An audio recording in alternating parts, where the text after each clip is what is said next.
Hi, welcome to Coldstream Rod Shop. I'm Derek Fraser. This is part 6 of a 32 Ford Roadster Body Build. For those of you watching this for the first time, there's 5 other episodes prior to this where we've built the subframe, we put the cowl together, we put the doors together, the 1 quarter panel, the 2nd quarter panel. In this video here, what I'm doing is covering, basically reinforcing the back half of the body. I like to put this structure in place on the Roadsters. I've done it on 4 other Roadsters before. What it does, it actually ties the Roadster body into like a firm structure. It won't move side to side, keeps the alignment on the doors. To do it, you got to make sure that the measurement, like from here, the B-pillar up to this point, I've got 52.5 from there, and I've got the same the other way. So from a triangulated point of view, I'm good. The other measurement is from here to the bottom of this tray. It's 24 3/4 on both sides. So not only am I good like on an angle point of view, but I'm also good up and down. So what I've done since the last video was put this tray in place. It's spot welded in place, and then built this structure here that basically ties everything in. What I'm going to be doing next is actually installing these B-pillar reinforcing pieces. Now, you got to beat the living crap out of these basically to fit them in. And the first time I did it, I thought it was really strange until I actually saw some Brookville bodies right from Brookville and then pictures of their own. I'm not sure why, but basically it's got to be beat until it fits in here. It's going to get welded to the B-pillar and welded to the subframe. So the body is at that stage where I install these. Now, for the rest of this video, I'm going to work my way back after that's done.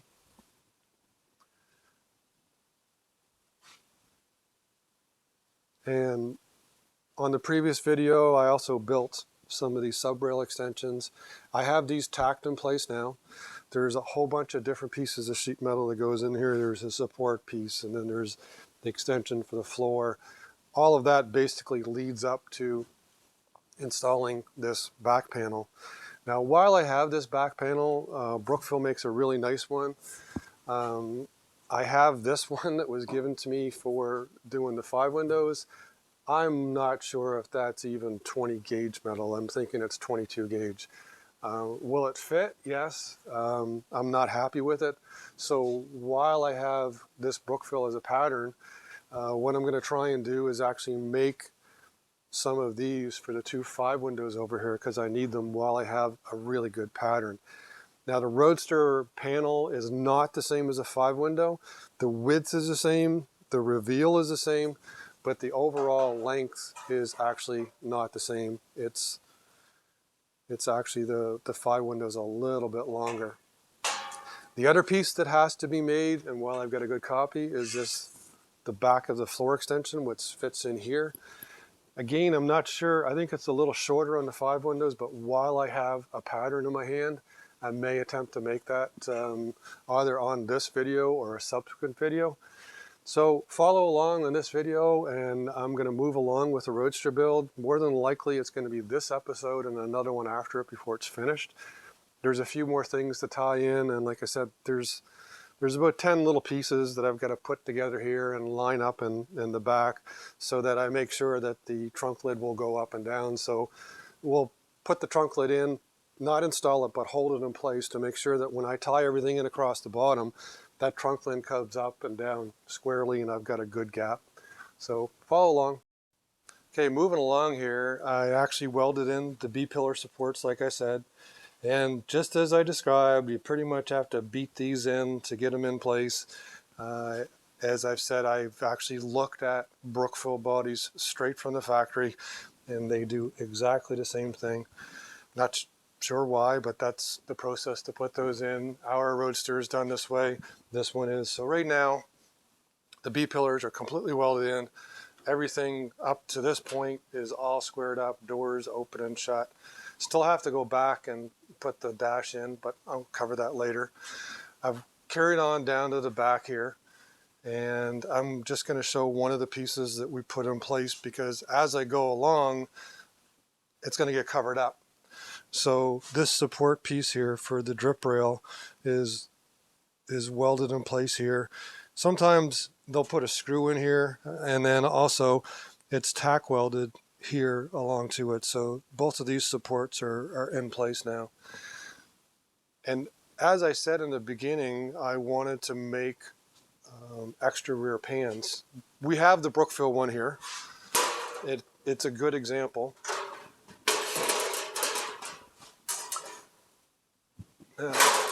On that one, there's a piece that goes across the back. That's what it looks like. So that I put in here, and I hammered basically the edge over here because that's the way it's installed. So this one is all shaped and ready to more or less go in. But before I put it in, I wanted to show you how to make one of these.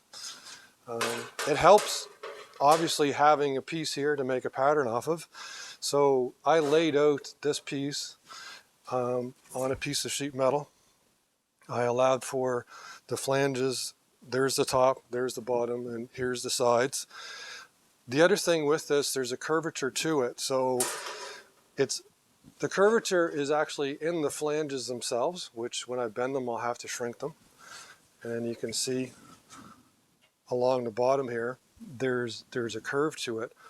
But if you look this way, it's a perfectly straight bend. So how I'm going to get that is once I have a shape to the panel, I'll bend this over and then I'll go along with the shrinker and shrink this to get this curve, and I'll do the same thing along the sides. Just to be sure that I could basically make this shape and bend it over, last night I took a piece of scrap and I just bead rolled the edge here. And then I took it to the brake, I bent the edge over, and then I shrunk it. So I basically can reproduce that shape. Knew I could, but anyways. So this piece, I laid it out, and because there's actually a curve this way and a curve this way, I needed to get this shape in here. So over here on the English wheel, I just finished doing this, but I'll show you what I did.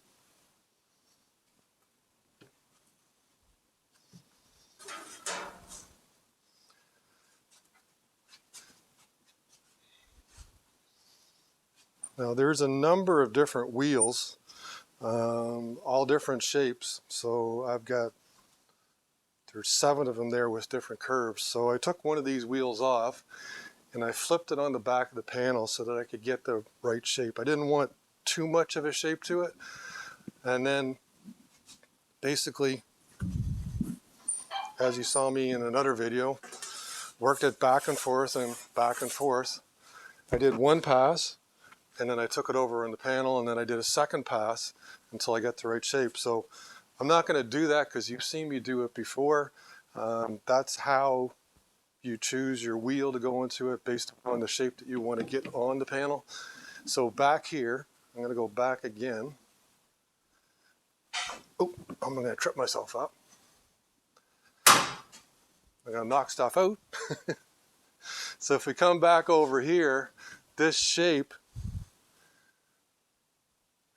you can see along the lines there, it's actually got a little bit of a bow to it with two rounds on the English wheel. If I lay that over the panel, it pretty much sits there, and it's got the right shape this way and this way. So at this stage, I'm ready to snip my corners out and start folding edges out. Actually, I'm going to snip the corners out, and then I'm going to bead roll this line. So follow along, I'll bead roll this line, flip the panels over, and then do it a second time. I laid out the lines for the where I've got to run the beads. Hopefully you can see this. I'm not sure if the lighting's very good or not, but here's where I'm going to fold this edge. Here's the bottom edge, and then you can see the reveal where I've got to roll the bead. The bead actually stops right at the line, so I'm probably going to do this in about 2 passes. That's what it took last time. You can also see the crown on it, like as it sits on the table there, which is what we were trying to accomplish with the English wheel. So I'm just going to roll this and then we'll fold the edges after that.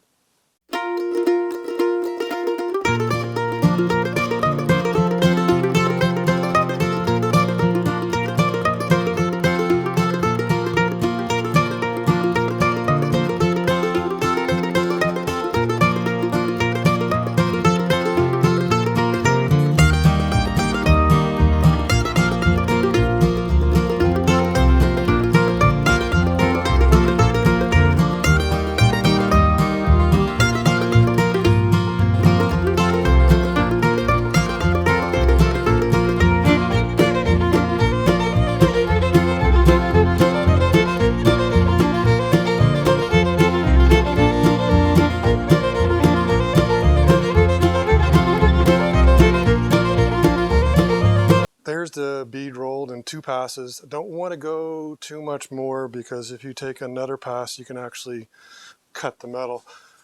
I'm still using the same dies I used in all my other videos. Basically, it's a step die. The top edge is the way it came stock, basically when I bought it, just sharp edge. And then the bottom one I took and we ground the radius on the bottom. That way, when I go to form body lines like what I have here on the panel, is I'm going to have one sharp edge, which is the bottom one, and then the top one, it's softened. I'm sure we could buy some special dies for it, but we make what we have work. So I'm going to carry on. I'm going to bend the flanges on these, and hopefully we'll have a finished panel here shortly. Hi, so I carried on with the panel, bent all of the flanges, both on the sides and across the bottom. This is the panel that we just finished showing you bead rolling. The flanges were bent, and I don't know if the camera lady can, without me taking it off, if she can look in around. You can see here along this flange the shrink marks. So I've shrunk this flange so that I've got the right shape across the back of the body. And then I did the same thing on the sides. You can see where it's clamped in place. I just assembled this lower panel onto this body just to show that, you know, it's basically, here's the Brookville. It's really close, and with a tiny little bit of body work onto it, you'll never know that I made it. So it's pretty simple to do.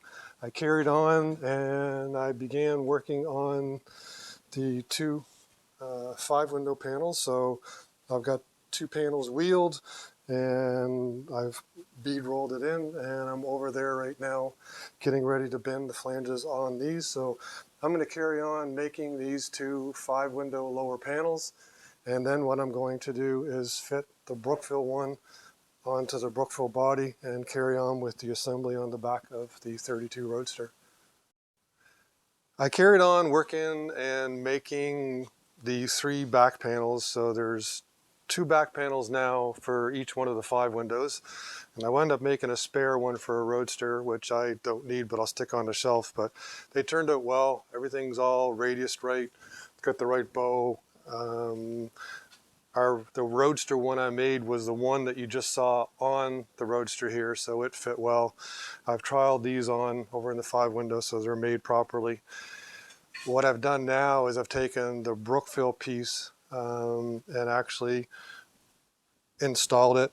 It's got 1/4-inch nuts and bolts here. There's 3 of them.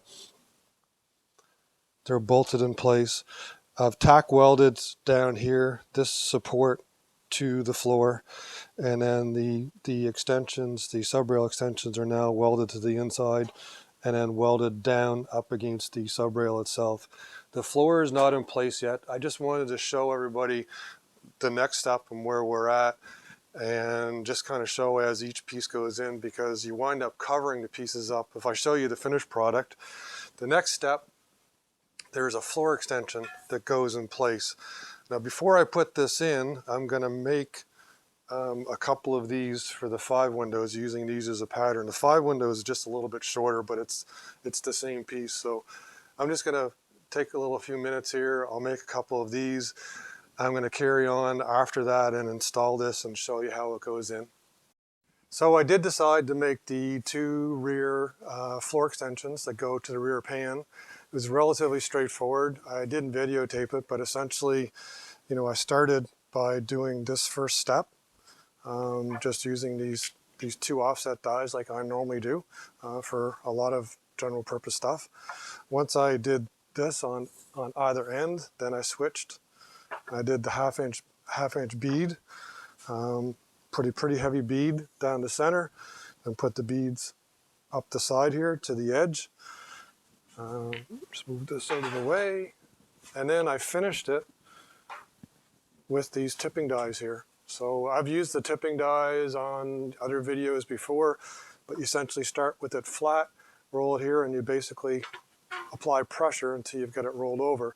The only thing is I had to go past 90 degrees, so I tipped it as far as I could.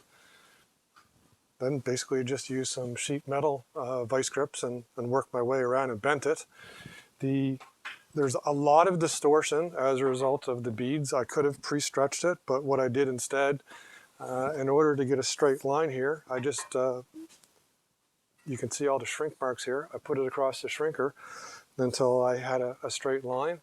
And then even across the sides here, where we've got this heavy bead, tended to warp or buckle this, so simply just put it in the shrinker and shrunk it down because this area was shrunk as well. So that's the two floor extensions that will go on the 5-window. They, like I said, these are a little shorter than what the Roadster ones are. So what I did, I moved the bead closer to the edge than what it is on the Roadster.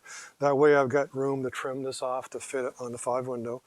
So there's one more piece that will eventually go there for the 5-window. Just taking advantage of the fact that we have parts on the Roadster here that I can copy. Over on the Roadster, I continued to put everything in place. I put the rear pan in and I spot welded it in place. I put the support here for the back. It just welds to the rear pan. The rear pan welds underneath of the floor pan. And that's basically where we're going to end this video because I'm running out of time. There'll be one final video in which I will do the trunk lid and the installation. There's a drip tray here. There's a couple other things I'll wrap up on that video. Hopefully you enjoyed. If you have any questions, please send us a message. Please also hit the subscribe button. We're getting close to that magical 1,000 subscribers, which we'd never thought we'd ever get close to. But if you can click it, it'd be much appreciated. Everybody take care and have a good one.